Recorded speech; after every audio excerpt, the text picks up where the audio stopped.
আজকে আপনাদের সঙ্গে শেয়ার করব মটর পনিরের একটা আলাদা রকম রেসিপি, একদমই অন্য স্বাদে, অন্য রকম।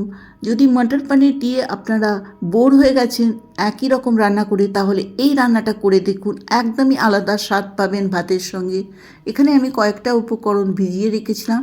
সব থেকে প্রথমে মিক্সিং জারে দিয়ে দিলাম নারকোল।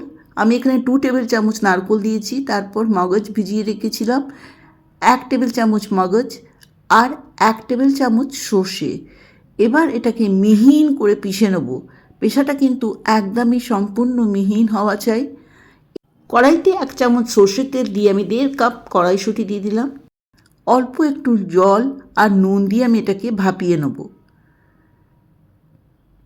একবার ঢাকনা খুলে আমি আরও কয়েকটা উপকরণ দিয়ে দেবো। এর মধ্যে মাখানা 1 কাপ দিয়ে দিলাম, হলুদ গুঁড়ো, আমি আগেও অল্প একটু হলুদ গুঁড়ো দিয়েছি।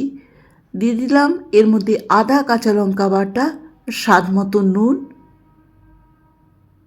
দিয়ে দিলাম জিরে গুঁড়ো, আর একটা মিডিয়াম সাইজের টমেটো আমি কেটে রেখেছিলাম, সেই টমেটোটা।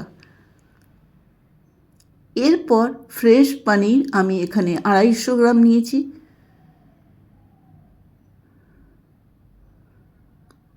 দিয়ে দিলাম 1 কাপের মতন জল। মটরশুঁটিটা কিন্তু প্রথমে একটু ভাপিয়ে নিতে হবে। দিয়ে দিলাম কয়েকটা কাঁচা লঙ্কা, আর টেস্টটাকে ব্যালেন্স করার জন্য অল্প 2 চিমটি, আপনারা দেখতে পেলেন, চিনি।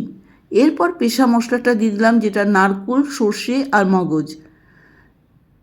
নারকোলটা একটু বেশি দিলে ভালোই লাগবে। এরপর হালকা নেড়ে নেব। তারপর দিয়ে দেবো এর মধ্যে ধনেপাতা কুচি, আর দেবো কাঁচা সর্ষের তেল। সর্ষের রান্নাতে যদি সর্ষের তেল না হয় তাহলে কিন্তু স্বাদ আসে না, সর্ষের তেল অবশ্যই দেবেন। এরপর নেড়ে নেবো। এই রান্নাটা কিন্তু ভাতের সঙ্গে খেতে দারুণ দারুণ লাগে। এরপর ঢেকে আমি এটাকে 7 মিনিটের মতন ফোটাবো, একদম লো ফ্লেমে। হয়ে গেছে। তারপর আমি ফ্রেশ ধনেপাতা কুচি দিয়ে দিলাম। একদম অন্য স্বাদের এই রান্নাটা আপনারা করে দেখুন, একদমই অন্যরকম লাগবে ভাতের সঙ্গে। মটরশুঁটিও সেদ্ধ হয়ে গেছে, কাঁচা লঙ্কাও আমার রং ছেড়ে দিয়েছে। এরপর আমি একটু জলটাকে শুকিয়ে নিয়ে আমি এবার সার্ভ করেছি। আপনারা যদি একটু ঝোল ঝোল রাখেন তাহলে ঝোলও রাখতে পারেন। আজকের রান্নাটা কেমন লাগলো এটা অবশ্যই আমাকে কমেন্ট করে জানাবেন। আর এখনও পর্যন্ত যদি আমার চ্যানেলটিকে আপনারা সাবস্ক্রাইব করেনি তাহলে বলবো প্লিজ চ্যানেলটিকে সাবস্ক্রাইব করে পাশে বেলটাও অন করে দেবেন। আর যদি আজকের রেসিপিটা ভালো লাগে একটা কমেন্ট করে জানাবেন কেমন লাগলো। এই রান্না, এরকম রান্না পাওয়ার জন্য আমার চ্যানেলটিকে সাবস্ক্রাইব করে নেবেন। নতুন নতুন রান্না আপনারা আমার চ্যানেলে পাবেন। অনেক শর্টসও আমার দেওয়া আছে, সেটা দেখবেন। দেখুন দারুণ স্বাদের এই রান্নাটা একবার হলেও করে দেখুন।